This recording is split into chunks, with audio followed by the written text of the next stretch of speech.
Баршаңызға сәлем достар, менің каналыма қош келдіңіздер. Мен сіздерге бүгін баланың ыстығы көтерілген кездегі алғашқы көмек жайлы айтатын боламын.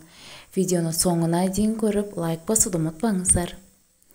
Балалардың тез ауырып қалуы, олардың енді өсіп келе жатқан ағзалары әлі сыртқы ортаға үйрене алмауына байланысты.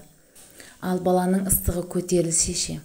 Үйдегі ата-әжеміздің ақылына сүйеніп, үй жағдайындағы емді қай кезде жасау керек? Балаңыздың ыстығы көтеріліп тұрғанын қалай білуге болады? Тілі шыққан, есі кірген балалар өзінің ауырып тұрғанын сізге айтып шағымдан алады. Ал әлі тілі шықпаған нәресте сізге ескерте алмайды. Оны сіз өзіңіз байқауыңыз керек. Бірақ қалай? Тамақтан бас тарту немесе ембеу, жылай беру, әлсіздік пайда болуы.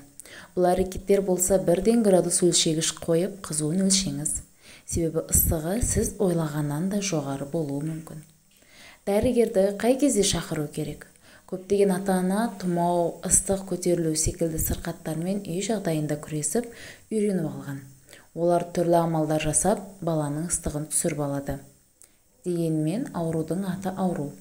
Ол асқынып кетуі де мүмкін. Сізге дәрігердің кеңесі міндетті түрде керек болады. Жасы 3 айға жетпеген баланы міндетті түрде дәрігерге көрсетіңіз. Баланың жасы 1 жасқа келмесе және оның ыстығы 39 градусты көрсетіп тұрса, дәрігерге барыңыз.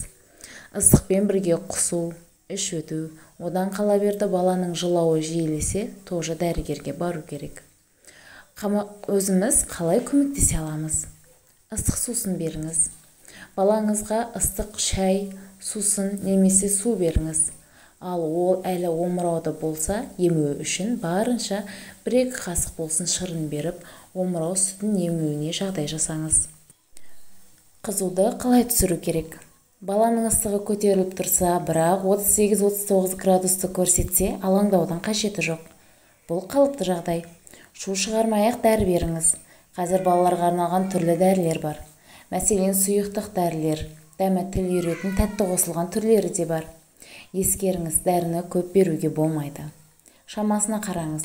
Кей дәрілердің бояғышы қоспалары балаларда аллергия тудыруы мүмкін. Оны да құрамынан оқып алыңыз. Адам ағзасына барған дәрі 1-1,5 сағат ішінде нәтижесін береді. Сондықтан әр 10 минут сайын баланың ыстығын өлшеп, мазасын алуды доғарыңыз. Ең маңыздысы аспирин мен анальгинді бермеңіз. Баланың ыстығы көтерілген кезде бұл дәрілерді беруге болмайды. Бұл дәрілер балаға керісінше әсер етуі мүмкін. Үйді күн сайын тазалап тұрыңыз. Бұл балаға да үлкендерге де қатысты жағдай.